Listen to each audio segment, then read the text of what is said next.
Bonjour les enfants, bonjour tout le monde. Les semaines passent vite et nous revoici ensemble pour une nouvelle histoire. Quand ils sont arrivés au bord de la mer, dans la maison d'amis de leurs parents, la tempête fait rage. Pendant tout le trajet, le vent soufflait et la pluie tombait à torrents. Mais là, c'était de pire en pire. Sur les côtes bretonnes, les jours de tempête, les éléments sont déchaînés. Le vent, la pluie, la mer. Et il n'est pas rare d'avoir des pointes de vent à plus de 110 km/h sur les côtes. La maison avait vue sur la plage bordée de gros rochers. D'ordinaire, c'était très calme.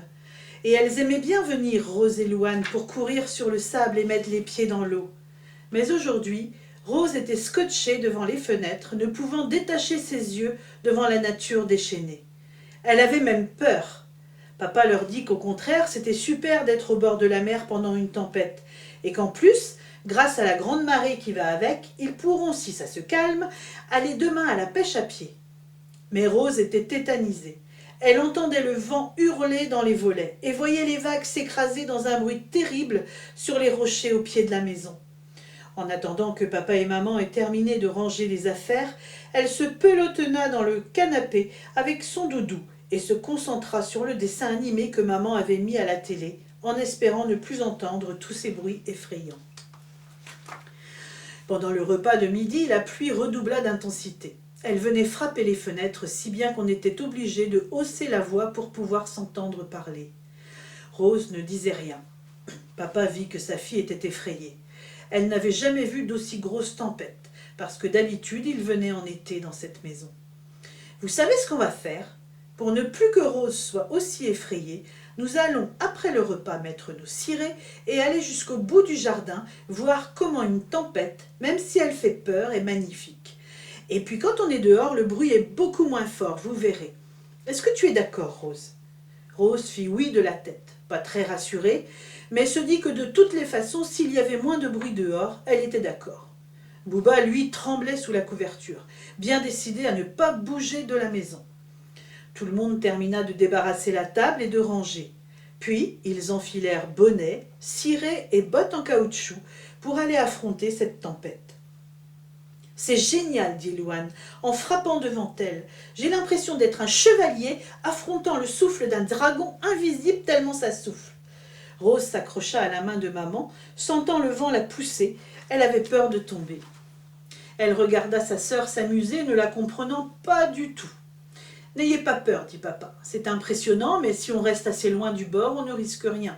Et ici, au bout du jardin, on est à l'abri, même si on entend le bruit des vagues en dessous. » Papa s'éclatait comme un enfant, riant avec Louane qui se mit debout devant lui, les bras écartés. « Et je suis le maître du monde !» crièrent-ils tous les deux. « Ils sont fous, maman, dit Rose, en s'accrochant encore plus à elle. »« C'est chouette, Rose. On prend un grand bol d'air. Ça fait du bien, non ?»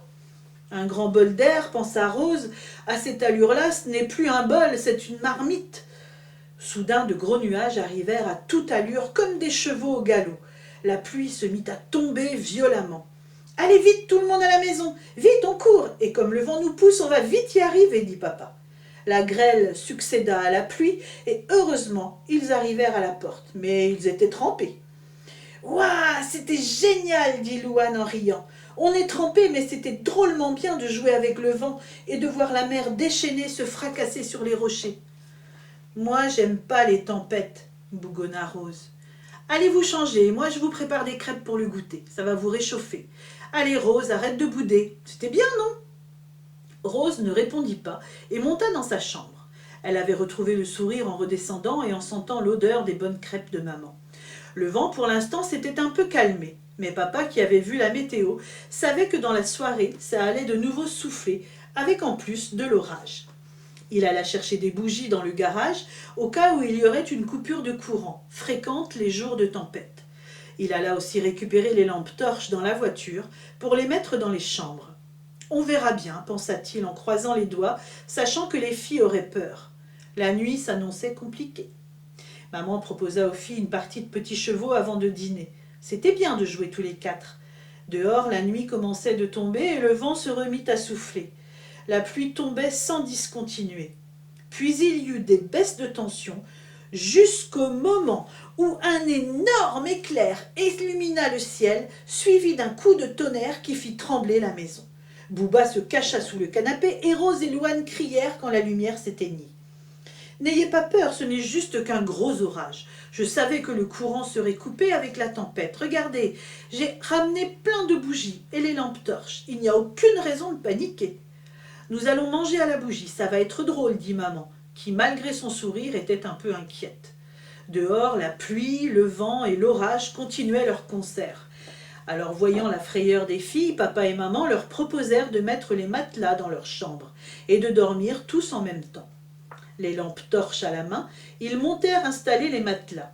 Les éclairs zébraient le ciel tout noir, mais ce n'était pas grave car elles allaient dormir avec papa, maman et Bouba.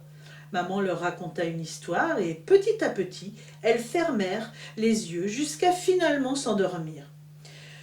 « Ouf !» dit maman, « espérons que la tempête se calme et qu'elle ne se réveille pas cette nuit. » Papa éteignit les bougies et la chambre se retrouva dans le noir, qu'éclairaient de temps en temps les éclairs sous l'orage. Rose se réveilla la première, surprise par le calme qui régnait dehors. Elle descendit dans la cuisine, suivie de Bouba, regarda par la fenêtre et vit le soleil se refléter dans les vagues. « Maman, c'est fini, il n'y a plus de tempête !»« Tu vois, dit papa en la rejoignant, ça ne dure jamais longtemps. L'électricité est revenue. » Bouba demanda à sortir, non sans s'arrêter à la porte, histoire de voir si tout était redevenu calme. « On ira à la plage tout à l'heure, papa ?»« Mais bien sûr, on ira à la pêche au bigorneau, et on va profiter de ce bel endroit. »« Avant que la tempête ne revienne, dit Louane en riant aux éclats. « Non, moi j'aime pas les tempêtes. » Et voilà, encore une aventure de Rose, Louane et de leurs parents. J'espère que ça vous a plu et je vous dis à la semaine prochaine. Au revoir les enfants, à bientôt.